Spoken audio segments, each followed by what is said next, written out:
이번에 5번째 물건을 모시겠습니다. 우선 매수 신청 권한은 1회만 지어준다. 공유자 우선 매수는 지분 매각에서 공유자 우선 매수는 한 번만 사용할 수 있지 2번, 3번 사용할 수가 없다는 겁니다. 근데 지분권자가 공유자 우선 매수 신청을 하는 방법은 2가지가 있습니다. 하나는 입찰하는 날 참석을 해서 있다가 어떤 사람이 낙찰을 받았고 낙찰을 받은 걸 갖고 누구누구가 얼마에 입찰하셨습니다 하고 발표를 하지 않습니까? 그때 그 가격을 듣고 너무 높으면은 안 하고 그런 정도는 하겠다고 싶어서 가격이 결정이 되는 걸 듣고 공유자 우선 매수 신청하겠습니다 하는 방법도 있습니다. 그렇지 않고 가격이 얼마인지는 모르겠지만은 공유자로서 제가 이번에 신청을 하겠습니다 하고 서류로 미리 내놓는 경우도 있습니다. 그러면 서류로 내놨는데 어떤 사람이 높은 가격으로 낙찰을 받았을 때는 그때 그 사람이 공유자 우선 매수 신청을 해야지 되고, 만약에 그 가격대로 다른 사람이 높은 가격에 썼다고 해서 공유자 우선 매수 신청을 하지 않으면 그 사람의 공유자 우선 매수 자격은 없어지는 겁니다. 2번째로 아무도 낙찰자가 없을 수도 있죠. 낙찰자가 없으면 경매 진행이 안 된 겁니다. 아예 그 사건 자체를 부르지를 않은 거니까. 그러면 다 끝나고 가서 사실은 사건 몇 번을 제가 공유자 우선 매수 신청을 한 사람인데 아무도 입찰자가 없으니까 제가 공유자 우선 매수 신청을 했으니까 최저가격으로 저한테 주십시오 하게끔 되면 그 최저 가격으로 그 사람에게 매각을 하는 겁니다. 만약에 아무도 입찰자가 없다고 해서 서류로 공유자 우선 매수 신청을 해놓고 아무도 낙찰자가 없으니까 내가 모르겠구나 하고 집에 가지 않습니까? 그러면 이미 그분은 공유자 우선 매수를 사용한 것으로 간주돼서 또다시 사용의 권한은 없다는 것입니다. 자, 근데 이번에 거는 그런 건이 경매로 나온 거예요. 자, 보십시오. 2016 타경 1006일에서 강제경매대 지목이 대지 뭐 이렇게 해서 토지 지분에서 여러 개가 나왔습니다. 여러 개가 나왔는데 여기 보면은 자 보십시오. 여기 보면 공유자 누구가 우선 매수 신고를 했죠. 날짜가 언제 했죠? 16년 7월 5일 날 했죠. 그런데 여기 보면 신고를 언제 했죠? 7월 8일 날 했죠. 그러면 이 사람이 이날 가서 7월 8일 날 가서 아무도 낙찰 안 받고 유찰이 됐지 않습니까? 그러면 끝나고 나면은 제가 공유자 우선 매수 신청했는데 아무도 낙찰자가 없으니까 저에게끔 이거를 주십시오 하고 신청해서 최저 가격 1,432만 7,666원에 이분이 가져가셔야 되는데 제가 보기에는 공유자 우선 매수 신청해놓고 와서 참석을 했다가 아무도 낙찰자가 없으니까 사건 번호를 부르지 않을까 그냥 가신 것 같아요. 그 다음에 다시 8월 12일 날 시작했는데 그때도 이분이 오셨을 겁니다. 오셨는데 아무도 낙찰자가 없으니까 그때 또 집에 가신 겁니다. 제가 이걸 보고 자, 지분 매각에서 가장 중요한 게 뭐라 그랬죠? 주인 노릇하는 사람. 제가 봤더니 자 보십시오. 권리 분석을 해봤더니 여기에 보면 누가 있죠? 이 사람이 여기 있죠. 그 다음에 여기 보면 누가 있죠? 엄마가 계시죠. 그 다음에 이 사람이 여기서 살고 있죠. 근데 형제지간 중에서 다른 사람 지분이 15분의 2가 경매로 나왔죠. 그렇지 않습니까? 근데 이 땅뿐만 아니라 이것이 전부 다가 경매가 나온 겁니다. 그러니까 사실은 이분이 제가 보기에는 제일 맏아들 같아요. 자, 보면 여기가 이 사람이 지금 보면 56년생이죠. 근데 여기 보면 53년생이 있고 55년생이 있는데 여자죠. 이 사람은 남자고 남자인데 보면 그 다음에 얘 보면 최임 누구 범이나 누구 이 사람은 남자 같은데, 그러니까 위에 누나가 둘이 있고 시집을 갔고 장남이 엄마를 모시고 상속받은 땅 전부 다를 가지고 농사를 짓고 집을 짓고 여기서 실질적으로 주인으로 사는 사람으로서 자기의 형제의 지분이 경매로 나온 걸 알고 놀래다 보니까 이건 내가 반드시 내가 차지해야 되겠다 해서 공유자우선 매수 신청까지 해놨던 거 아닙니까? 반드시. 이게 뭐가 있는 사람이야? 지분권자 중에서 제일 중요한 게 뭐라 그랬죠? 주인 노릇을 한 사람. 주인 노릇은 정확하게 있는데 이 사람이 경매에 대한 룰을 잘 모르다 보니까 실수를 한 겁니다. 자, 제가 이거를 추천 물건을 했을 때 얘기를 했습니다. 이 사람은 주인 노릇을 해야 되는 사람이 맞는데 경매 공부를 잘 하지 못해가지고 공유자우선 매수 신청을 했다. 서류로 신청했다가 아무도 낙찰자가 없다니까 집에 간 거기 때문에 이 사람은 공유자우선 매수 자격이 이미 박탈이 된 거다. 그러니까 만약의 경우에 틀림없이 이거를 낙찰받았다고 발표하면 이 사람이 자기다 공유자우선 매수 신청한다고 나올 것이다. 그럴 때 이 사람은 서류로 이미 몇 월 며칠 날 공유자우선 매수 신청했다는 것을 가져가서 집행관에게 설명을 하고 거기에 대해서 공유자우선 받아들인 걸 이의 신청을 해라.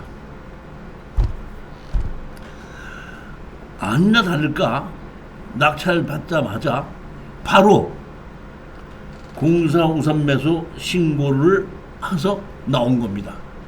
그래서 우리 낙찰받은 수강생이 이분은 공유자우선 매수 예전에 사용했기 때문에 이미 이건 실효됐기 때문에 또다시 하지 않습니까? 하고 보다 보니 공유자우선 매수 자격이 없습니다.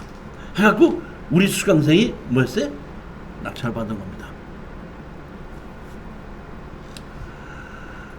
우리 수강생 말에 의하면은 이분이 자기의 그 주인 노릇하는 것을 빼앗길까봐 안 된다고 나오니까 그 법원 바깥에서 기다리고 있다가 우리 수강생이 나가니까 입찰 받은 것만 받았지 잔금 내기도 전인데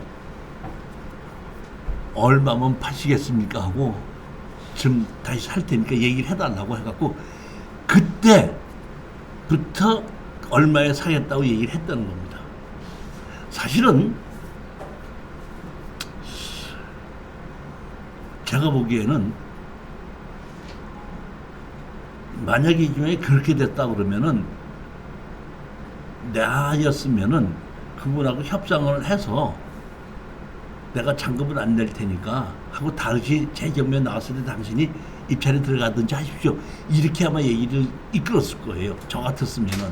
근데 이제 이분들도 이제 잘 모를 때다 보니까 제가 시키는 대로만 하다 보니까 무조건 얼마에 팔겠습니다 했고 등기를 해서 잔금 다 내고 등기 비용까지 뭐까지 다 해가지고 다시 다 받아낸 겁니다. 그러니까 이 사람이 우리 수강생이 달라는 대로 준 겁니다.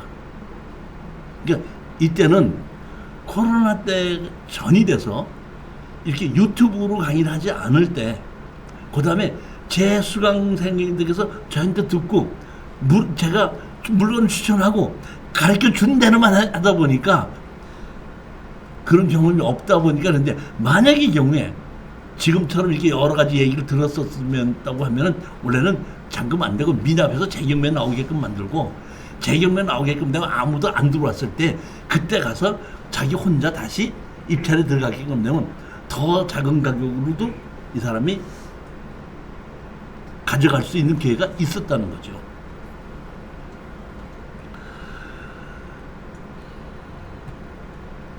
이 집인데 이 건물은 매각 제외로 되어 있거든요.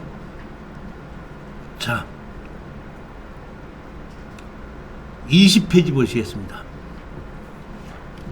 공유자가 많을 땐 돌아가면서 신청한다 이렇게 되어 있는데 이것은 부산에 있는 제가 보기에는 경매 무슨 학원 같은데 그 학원에서 법인을 하나 만들어 놓고 지분만 투자를 하는 겁니다. 예를 들면은 4분의 1 지분이 나왔지 않습니까? 4분의 1 지분을 다시 4명이 들어가서 4명이 16분의 1 지분을 만들어 놓고 그 16분의 1 지분을 갖고 있는 사람이 돌아가면서 공유자우선 매수 신청을 하는 그런 방법을 하고 있던 건데 제가 이 지분을 추천하면서 이 회사하고 여러 번 부딪혔어요. 근데 제가 보니까 좀 부딪히다 보니까 처음에는 좀 이겨야지 이런 생각을 하고 어떻게 했었는데 내가 가만히 생각하니까 이게 부딪혀서 이길 생각하지 말자. 돈 벌을 생각해야지. 이렇게 해서 이분들이 들어왔다 그러면 우리 빠지자 하고 그 다음부터는 이제 안 하는 걸로 지금 바꿔버렸습니다. 왜냐면 그게 말고도 서울에도 지분이 얼마나 많은데 그 시골에 있는 그 지분을 내가 부산 거를 길 쓰고 들어가려고 할 일이 없겠더라고요. 그 다음부터 있는데 하여튼 내용은 실전 내용은 그런 겁니다. 자, 한번 보시겠습니다.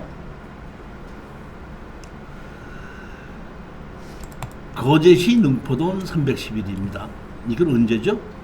2017년도입니다. 토지 건물 지분 매각인데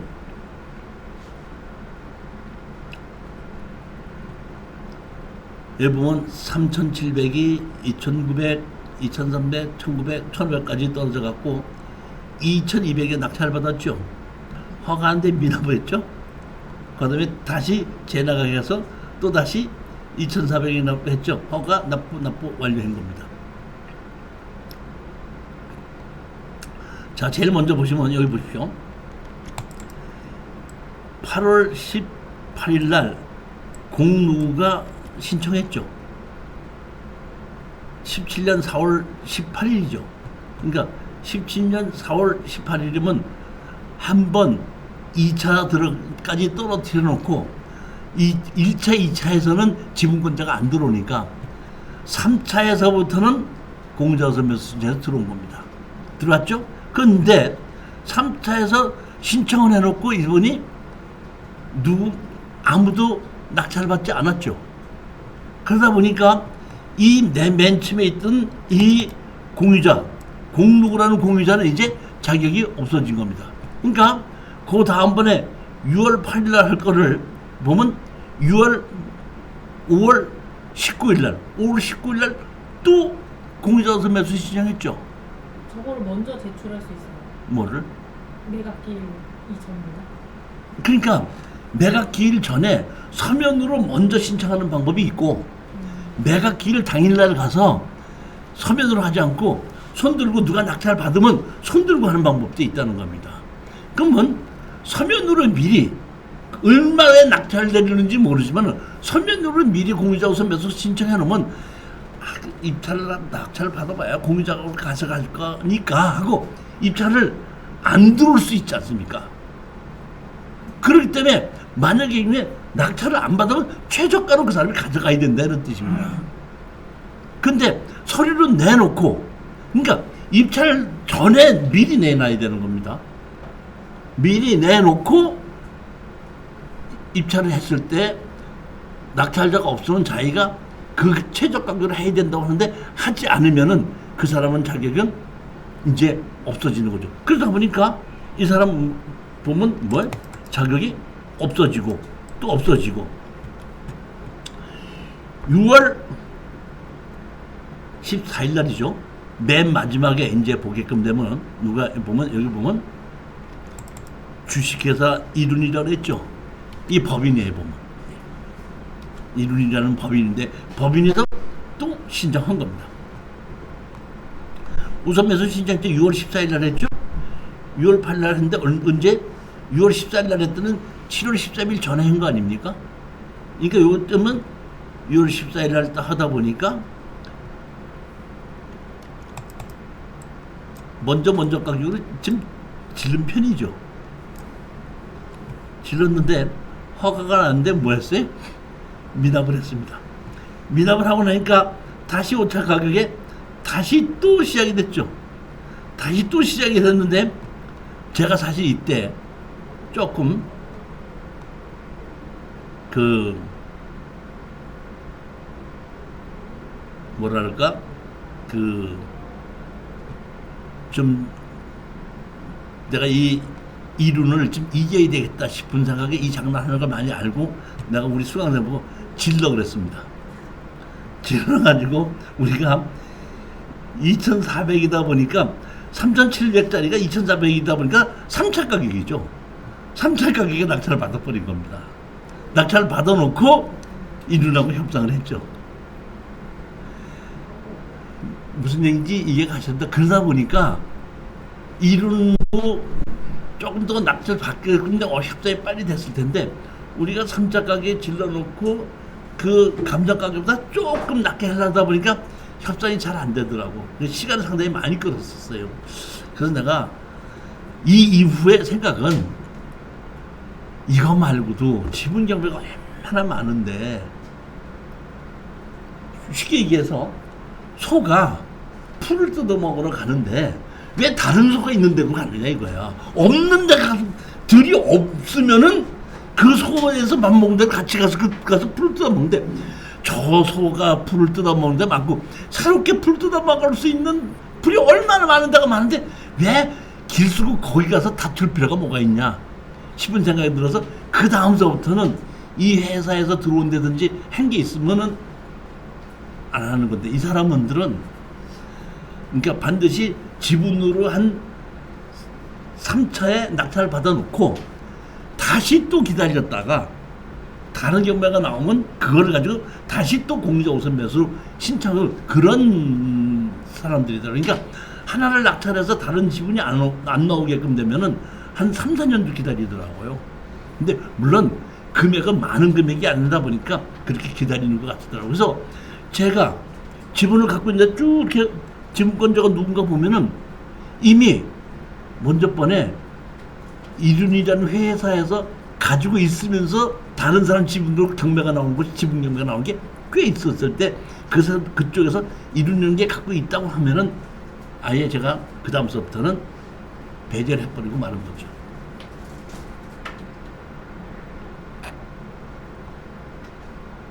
이 사람 지분을 낙찰 받았을 때 하나 둘 셋 네 명이 공동으로 같이 입찰에 들어간 겁니다. 그러니까 100분의 3.5씩 만들어 버리는 거죠. 사실은 제가 이거를 뭐 때문에 낙찰을 받았냐면 여기죠. 요거. 우리가 낙찰 받는 땅이 이 땅입니다. 이 땅인데 요 땅 있죠. 요 땅이 지목이 전인데 어디죠? 거제시 거죠. 그러니까 우리 땅하고 바로 옆에 있는 요 땅은 조가리 땅이죠. 조가리 땅은 제가 말씀드렸지 않습니까? 바로 옆 땅 지분에게 매도를 해달라고 매매해 준다고.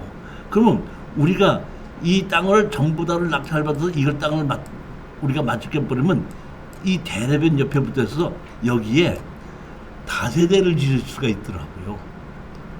근데 제가 중간에 하다가 포기한 이유가 더 하지 말아야 되겠다는 이유가 거제도가 이 조선 사업이 하향세로 들어가면서 다세대가 남아 돌아가기 시작하는데 이거를 사가지고 다세대를 허가를 받아봐야 돈이 안 되겠더라고요. 그래서 이건 안 되겠다 해갖고 중간에 이게 던지고 말자 해서 이룬한테다가 그럼 협상을 해서 얼마면 좀 우리가 줄게 이렇게 해가지고 주고 빠져나왔던 겁니다. 요 땅 바로 옆에 여기 요 땅을 우리가 낙찰받으면 이렇게 빌라를 질 수 있겠더라고요.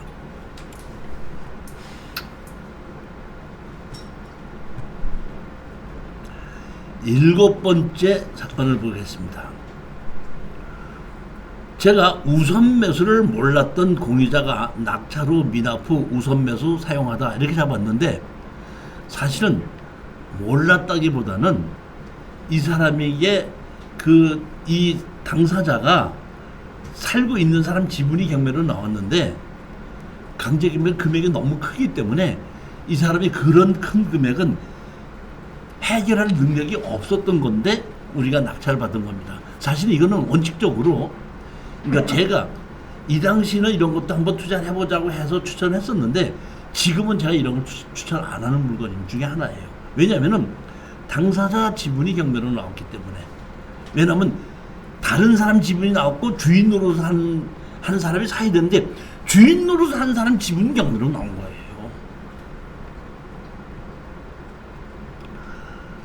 토지만 지분 매각으로 나와서 보게끔 되면은 여기가 1,400으로 나왔는데 감정 가격이 1,400으로 나왔는데 이거는 1,400이 감정 가격이 아니라 2천만 원이 넘는데 건물 매각 주액이기 때문에 가격을 낮춰서 시작한 겁니다.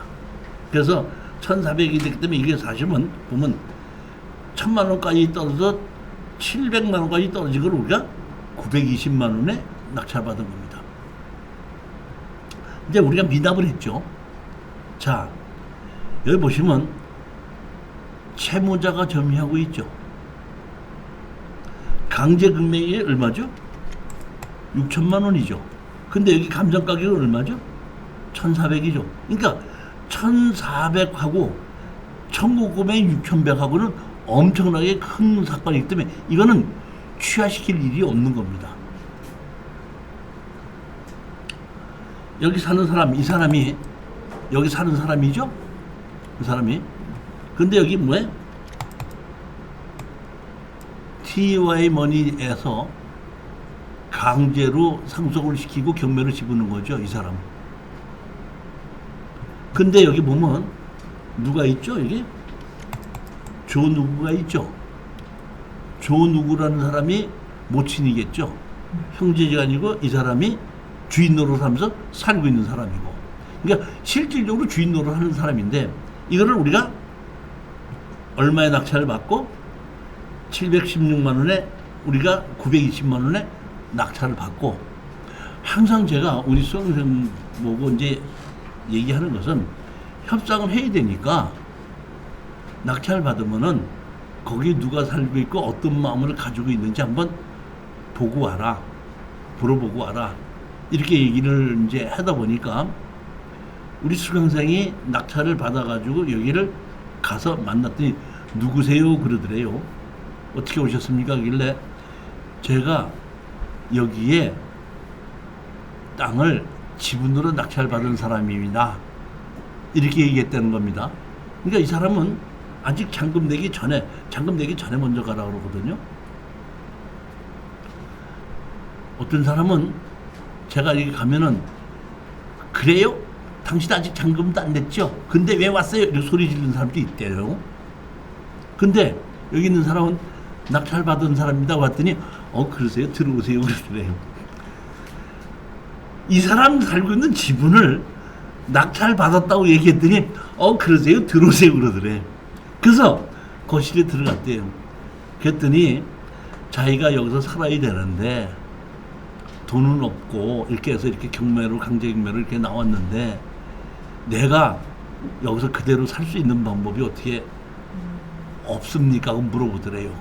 그러다 보니까 우리 수강생이 다 한테 내가 가르쳐 줬었거든요.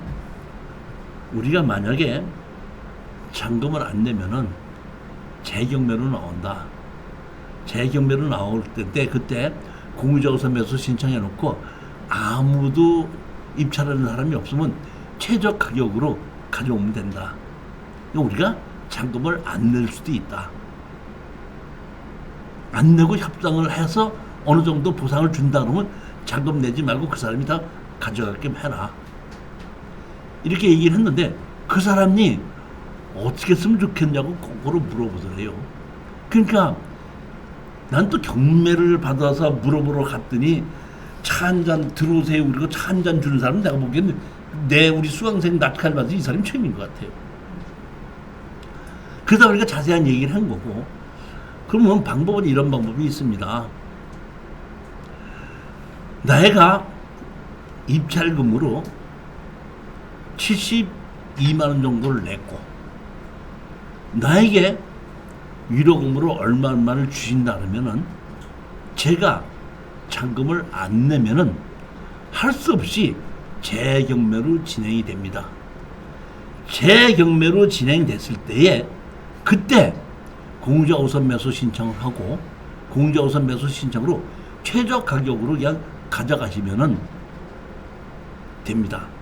그러니까 최저 가격으로 가져간다면 당신은 700 몇십만 원 주고 나한테다가 뭐 예를 들어서 입찰 보증금 72만 원에다가 나한테 위로금 뭐 500. 그럼 500이라면 570 들어가는 거고 570에다가 700만 원이면 다시 말하면 1,300 정도에서 1,400 정도면 이게 자기의 6천 얼마가 해결이 다 되는 거 아닙니까?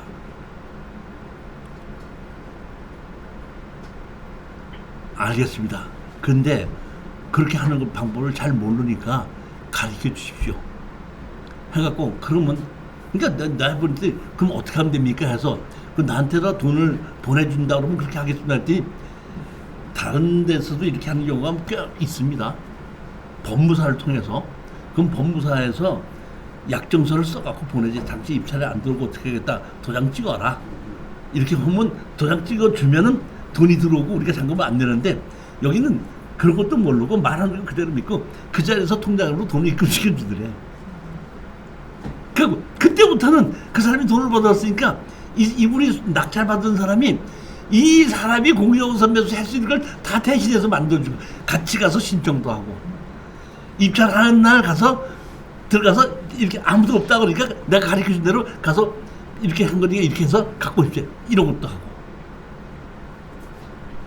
사실은 보면은 지분 매각 중에서 제일 좋은 것이 잔금을 안 내고 해결하는 게 제일 좋은 건데 잔금 안 내고 해결하는 것이 두 가지가 있는데 하나는 제일 빠른 게 강제경매 취하 동의서 찍어주는 겁니다. 그거는 일주일에서 열흘이에요. 이것은 낙찰 받아가지고 잔금을 안 내다 보니까 재경매로 다시 낙찰 받으려니까 2달이 걸리는 겁니다. 지분 경매에서 이 두 가지를 할 수 있는 거 이것이 제일 좋은 겁니다.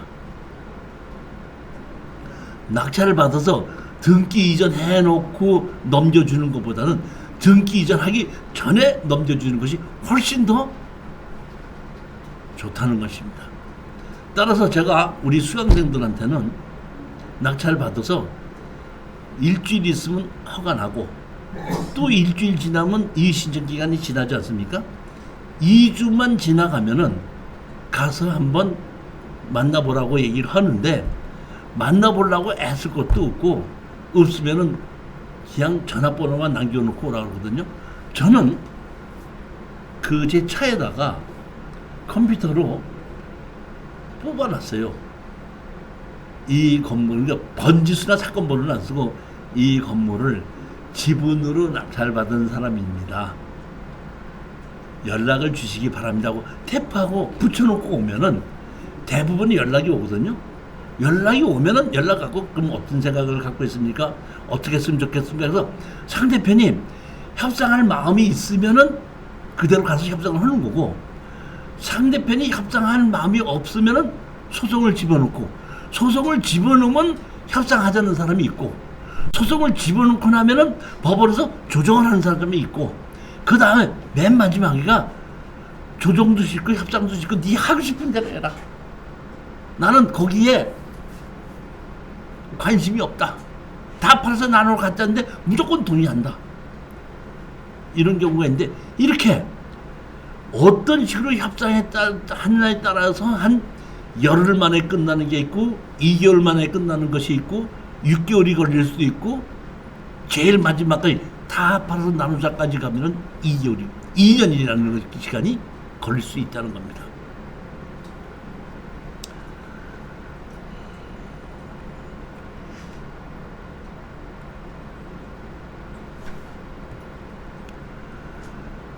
자격 없는 공유자가 우선 매수했다가 추후 불허가 난 사건입니다. 이게 33페이지입니다. 저는 이거 처음부터 알았거든요. 알았기 때문에 혹시 공유자 우선 매수가 들어오면은 이의 신청하라고 분명히 얘기를 했는데 그 수강생이 이의 신청하지 못하고 그냥 왔더라고요. 그거 보고 내가 조금 아깝다 싶었던 생각이 드는 겁니다. 왜 그러냐면 자 보십시오. 여기는 주택이 아니고 공장이에요. 공장이고 제가 이 현장을 가봤더니 그렇게 뭐 자동차 같은 거를 이렇게 고치는 공장이기 때문에 이런 것이 지분으로 나왔을 때는 공장을 운영하기 위해서는 지분권자가 반드시 현재 공장을 운영하는 사람이 주인이잖아요. 주인이 살지 안 사면 어떻게 합니까? 그거는 자기가 그 공장을 그대로 운영해야 되기 때문에 그렇기 때문에 이거는 틀림없이 살 거라고 생각을 했는데 공정선 매수 자격이 없는 걸 저는 알았어요.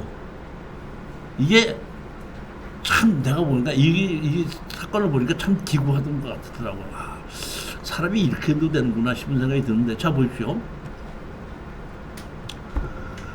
건물을 상속을 받았죠. 상속을 받았는데 김 누구가 7분의 3을 받았는데 모친이고 그 다음에 김 누가 받았고 김 누가 받았는데 하나는 제가 보기에는 딸이고 하나는 아들 같죠. 일본은 아들이고 그 다음에 뭐 딸이고 그 다음에 뭐 이거는 엄마고 그렇죠? 상속을 받은 거니까 다시 말하면 아버지가 운영을 하고 계시다가 돌아가시다 보니까 배우자와 딸과 아들이 상속을 한 겁니다. 상속을 해서 제가 보기에는 엄마나 아들이 그대로 운영을 했지 않을까 싶은 생각이 들어요. 운영을 했는데 누구죠? 여기에 이 분의 이 아들 거를 누가 뭘 했죠? 담보로 집어넣었죠. 자,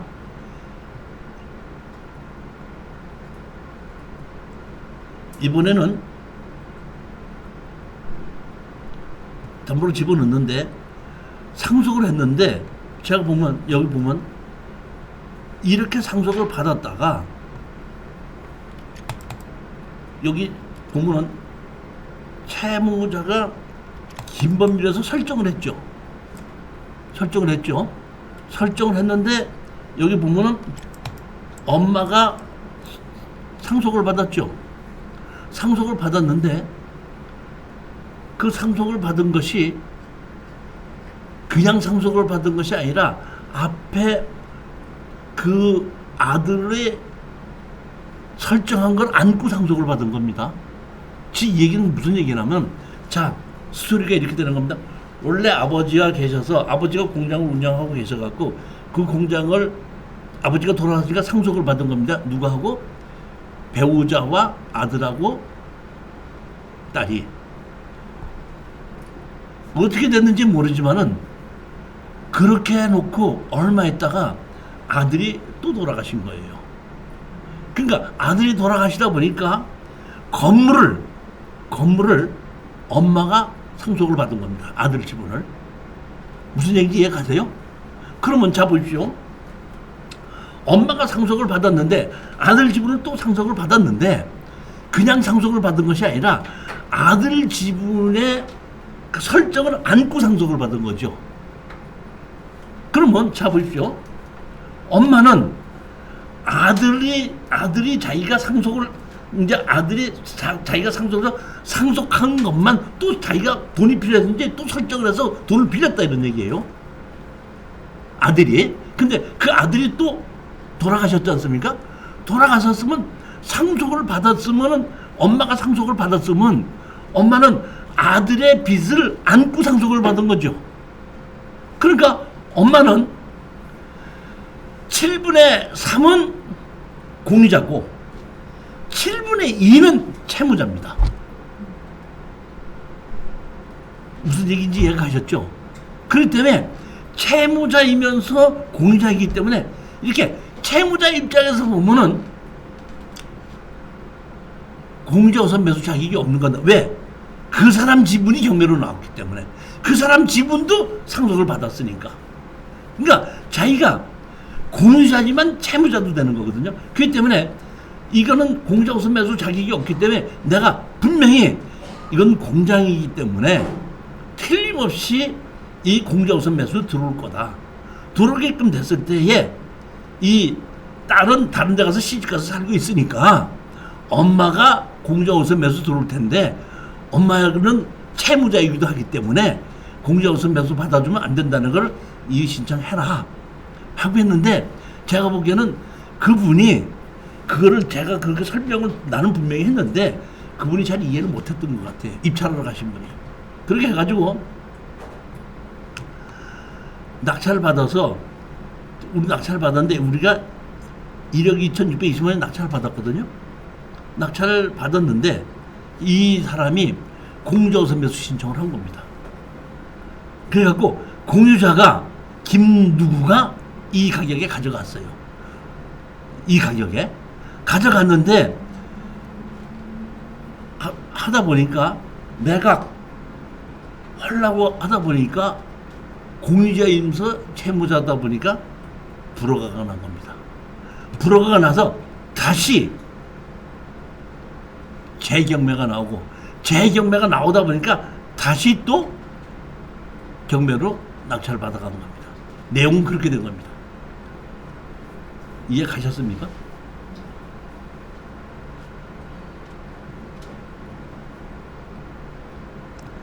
이렇게 공장이고, 이렇게 공장이 있었고, 이렇게 집이 있어갖고, 저로서는 이걸 현장 가서 이렇게 보자마자, 아, 공장이고 한참 운영을 하고 있는데, 이거는 상속이고 또 배우자 상속을 했었기 때문에 이거는 공유자가 반드시 들어오게끔 돼 있는데, 공유자가 자격이 없기 때문에 우리는 낙찰을 받기만 하면은 공유자하고 얼마든지 협상을 할 수 있겠다. 이런 생각을 했었는데, 제 생각대로 잘 되지는 않았던 겁니다.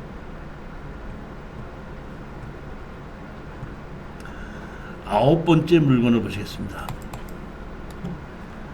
아홉 번째 물건은 필지가 한 3필지인가가 경매가 나왔는데, 지분으로 나왔는데 2필지는 지분이 없고 한 필지만 지분이 있는데, 한 채분 지분이 있는 거를 가지고 있는 사람이 공유자 우선 매수 신청한 것은 안 받아준다, 이런 뜻입니다. 3필지정 토지 일부 지분 매각 해갖고 경매가 나왔습니다.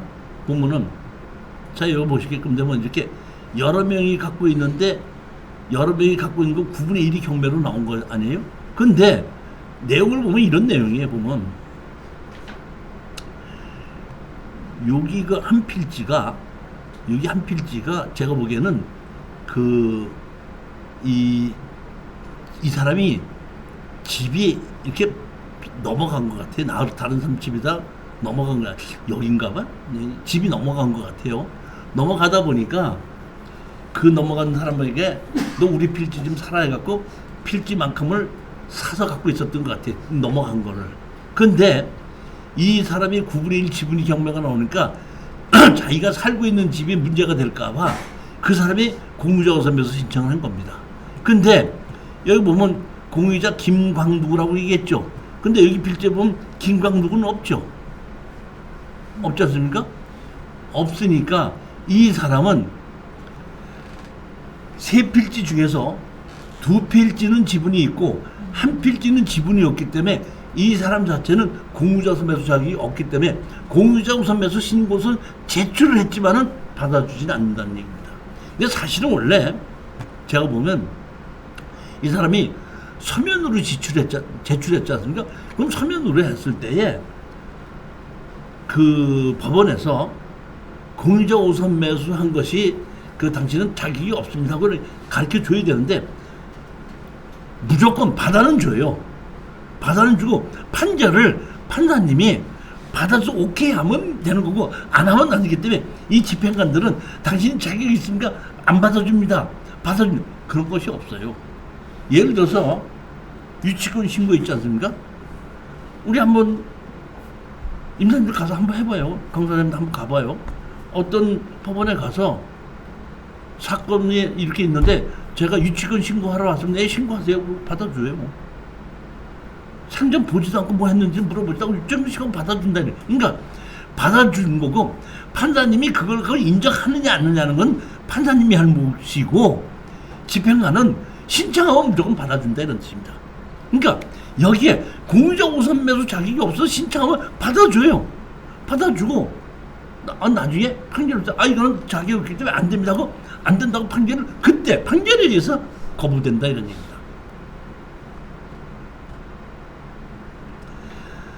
이렇게 집이 있는 것 중에서 제가 보기에는 두 필지는 지분이 있어서 같이 갖고 있다가 세 필지가 경매로 나오다 보니까 한 필지는 지분이 없는 겁니다. 그러다 보니까 공유자 우선 매수를 받아주지 않았다 이런 뜻입니다. 이렇게 집이 있고 있는 겁니다. 자, 이런 경우엔 공유자 우선 매수 신청 자격이 없다. 우리가 다 팔아서 나누자고 하지 않습니까? 다 팔아서 나누자고 할 때 공유자 우선 매수 없습니다. 공유물 전부 다를 경매로 날 때는 지분권자가 아무리 많아도 공유자 우선 매수 자격이 없습니다. 그 다음에 자기 지분을 경매로 집어넣는 걸 자기가 공유자 우선 매수 자격이 없습니다. 그 다음에 매각 목적물의 일부만 가지고 있는 사람은 공유자 우선 매수 자격이 없다는 겁니다. 구분 소유적으로 공유 관계는 공유자 우선 매수 없습니다. 구분 소유입니다. 우리 강사장님 아파트에 사시나? 주택에 사시나? 빌라에 사시나? 제일 좋은 데 사는 거네. 빌라가 몇 층짜리 빌라죠? 4층 중에서 하나를 살고 계시죠? 그러면 그 건물에 구분 소유적으로 갖고 있는 거죠. 구분 소유적으로 예를 들어서 4층 빌라에 201호를 살고 계신데 202호가 경매로 나오면 201호가 공유자 우선 매수 자격이 없다는 뜻입니다. 왜? 구분 소유하고 있기 때문에 지분으로 갖고 있어도 구분 소유이기 때문에. 그러니까 구분 소유인 경우에는 공유자 우선 매수 자격이 없다는 겁니다. 자, 한번 보시겠습니다. 제일 첫 번째, 경기도 원주시 중앙동에 토지 지분 건물 전체 매각 나왔죠. 공유자 우선 매수 안 됩니다. 왜? 아까 얘기했죠. 공유물 전부 다 지분이 있어야지 공유자 우선 매수 신청하는데 토지는 지분이고 건물은 전체 매각이기 때문에 토지 지분권자가 공유자 우선 매수 신청할 수 없다 이런 뜻입니다. 두 번째, 토지 건물 지분 매각이죠.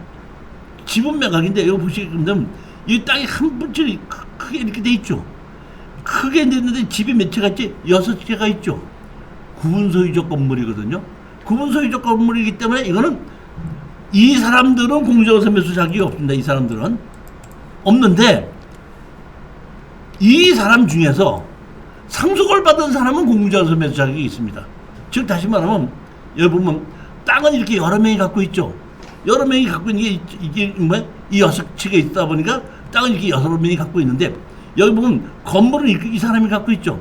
다시 상속을 받아서 5분의 1씩 갖고 있죠. 그러니까 여기 있는 사람은 공유자 우선 매수 신청이 안 되지만 여기 있는 사람은 공유자 우선 매수 신청이 됩니다. 구분 소유적으로 소유한 사람의 지분권자.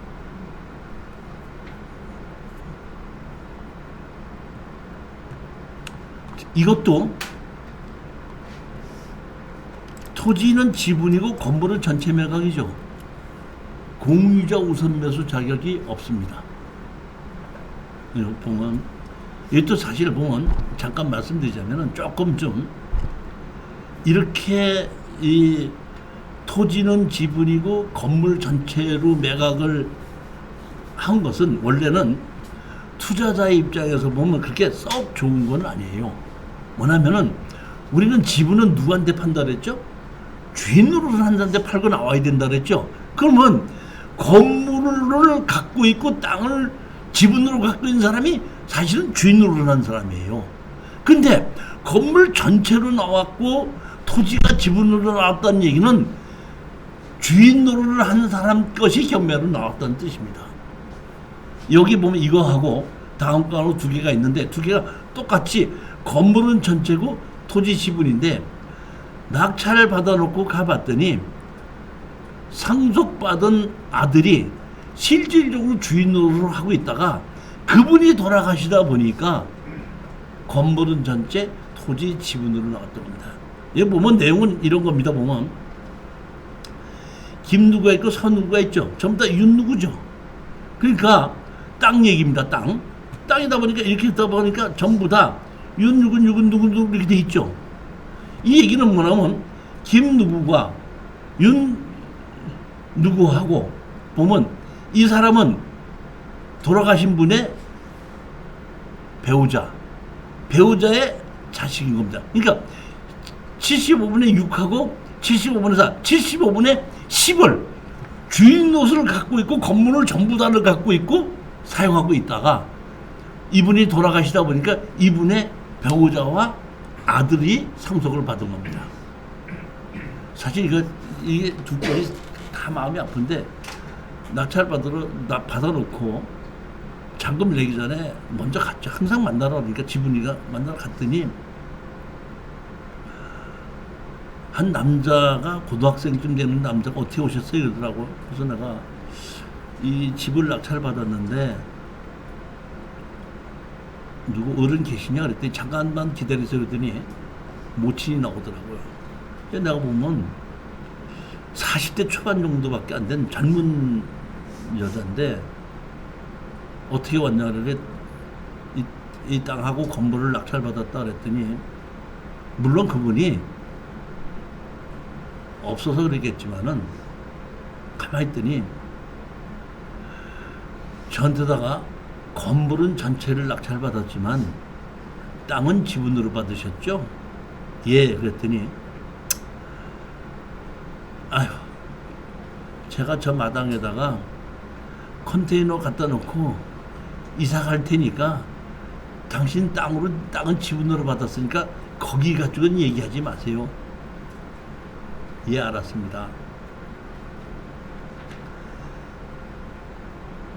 자, 여기 보면 우리 수강생들이 가끔 가다가 제가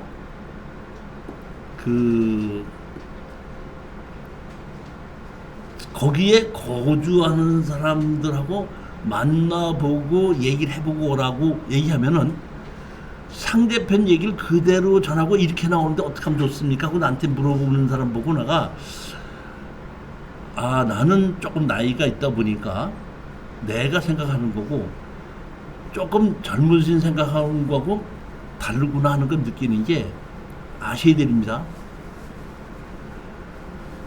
말과 뜻은 다른 겁니다. 말과 뜻은 다르세요.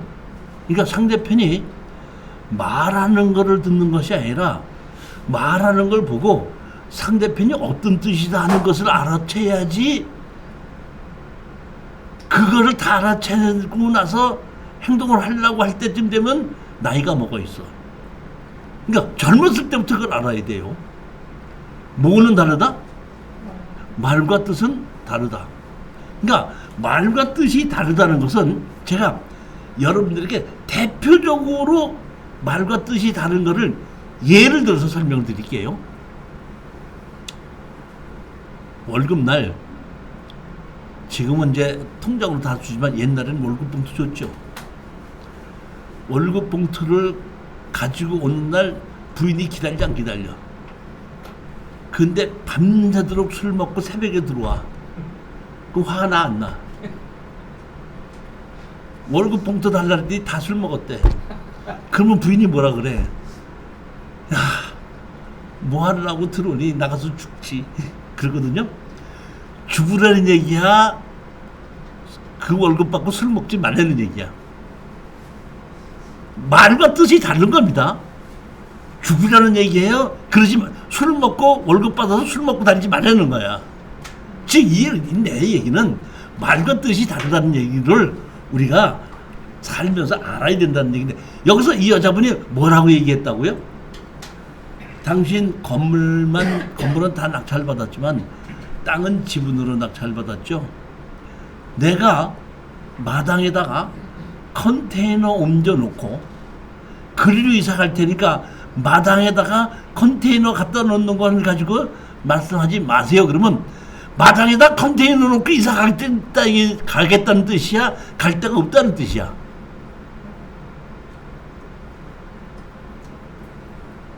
우리 같이 낙찰받고 수강생이 저렇게 하면 어떻게 해야 되느냐고 난 큰 걱정을 하더라서 내가 아무 얘기하지 말고 징창금 내고 인도명령 신청해. 왜? 건물은 전체로 다 낙찰을 받았으니까 인도명령 신청할 수 있죠. 그래 안 그래요? 그렇죠. 인도명령 신청했으니까 인도명령 신청하라고 그랬더니 알았습니다. 저는 사실은 크게 걱정 안 했던 것은 아니고 걱정을 했어요. 아씨, 너무 없는 사람 거를 낙찰받았구나. 제가 경사장님, 마른 수건은 어떻게 된다 그랬죠? 마른 수건은 아무리 짜봐야 물 한 방울 안 나온다. 즉 제가 그 얘기했을 때 아, 이 사람은 돈이 없는 사람이구나. 경제적으로 돈이 없는 사람하고 협상을 하는 것이 제일 미련한 거예요. 없는 사람하고 무슨 협상을 합니까? 없는 사람은 갖고 있는 게 딱 하나밖에 없어요. 뭐냐면 나 죽여라. 마음대로 해라. 그런 사람하고 어떻게 협상을 합니까? 근데 그때 그 얘기를 하는 걸 보고 마당에 산다는데 어떻게 하는 건가 하고 마당에다 갖다 놓은 걸 걱정했는데 나는 아 이거 너무 없는 사람 거 하고 협상을 하게 됐네. 그런 생각을 가졌는데 일단은 건물은 우리 거로 만들 수 있고 인도명령에서 내보낼 수가 있고 인도명령에서 내보내게끔 됐을 때 우리가 전세를 줄 수가 있거든요. 그러니까 그렇게 전세를 줄 수가 있기 때문에 일단은 인도명령에서 내보내자는 생각까지만 한 겁니다. 왜? 협상으로 나갈 사람이 아니고 협상으로 해서 우리 집을 다시 살 사람이 아니란 얘기예요. 딱 그 한마디로 아무것도 가진 게 없는 사람이구나. 내가 이렇게 봤을 때는 그 배우자라는 남편이 갑자기 돌아가시다 보니까 그 애 하나하고 그 젊은 여자하고 혼자서 살고 있으면서 뭔 돈이 있었겠냐고요. 아무것도 없는 거죠. 진짜 그렇겠더라고요. 나중에 연락이 왔습니다. 그 제가 여기에 보면 이게 창원이 아니라 진주에서 특강을 해달라고 했을 때 특강하러 갔을 때에 제가 이 특수경매 특강을 하니까 저한테 뭐라고 얘기를 하냐면은 다른 사람이 옛날에 돈 버는 거는 우리한테 얘기하지 마십시오. 나는 다른 사람이 돈 버는 거를 들어봐야지 그런 거를 고를 수 있다는 의미로 해서 다른 사람이 돈 벌었던 걸 설명을 해줬는데 하지 마시고 다음에 올 때는 우리가 낙찰받을 거 갖고 오십시오. 그래서 제가 한 5개를 골라가지고 갔는데 5개 중에서 제일 내가 나쁘다고 생각하는 걸 이 사람들 골라서 들어갔어요. 그래서 내가 인도명령 신청하라 그랬더니 인도명령 알았습니다. 바로 시켜야겠다 했는데 그 다음 주에 강의하러 갔더니 교수님 어저께 그거 팔았습니다 그러더라고. 어떻게 그랬더니 우리 갔다 오고 났지 않습니까? 우리 인도명령 신청도 신청을 해놨는데 신청도 고지서 가기 전에 한 이틀 지나니까 우리한테 전화가 왔습니다. 누가 거기 살고 있는 여자의 형부라고 하더라고요. 형부라는 사람이 전화가 와가지고 거기 당신네들 뭐 지분을 낙찰 받았던데 지분을 낙찰 받았다는 거는 돈 좀 벌자는 거 아닙니까? 그 집은 다시 파십시오. 얼마에 팔겠습니까? 그렇게 얘기하다 보니까 뭐 우리 감정가에 팔겠습니다. 아 감정가에?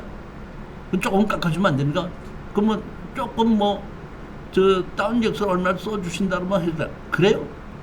알았습니다. 내일 일시불로 드릴 테니까 내일 계약합시다 해갖고 바로 계약해서 팔고 빠져나왔습니다. 그러니까 일주일 만에 그렇게 파는 건데 그거는 당사자가 돈이 없는데 거기에 이제 형부라는 사람이 그런 정도 돈이 있었나 봐요. 그러다 보니까 그 여자가 이제 내가 보기에는 돈이 그러니까 마당에다 컨테이너 놓고 나갈 때는 돈이 없다는 얘기다 보니까 제가 보기에는 자기 언니한테 전화를 해서 낙찰을 받아서 이렇게 됐는데 이렇게 해서 내가 할 수 없이 이렇게 얘기를 했다 이런 얘기를 해서 그런 것 같아요. 그러다 보니까 금액이 크지가 않죠. 얼마죠? 2200을 감자가에 3400 정도밖에 안 되지 않습니까? 그러니까 그 언니 형부 되는 사람이 전화를 해서 얼마에 팔겠냐? 내가 다시 사주겠다. 해가지고 그거를 그 사람한테 팔고 그냥 빠져나왔다. 이런 얘기입니다.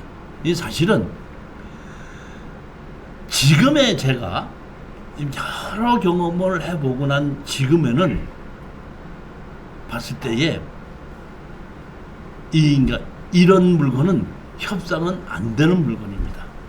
그러니까 협상은 안 되고 다른 사람에게 내가 어떤 식으로 해서 팔겠다 했을 때는 입찰에 들어가지만 현재 주인 노릇을 한 사람이 아무 경제적 능력이 없는 사람이다.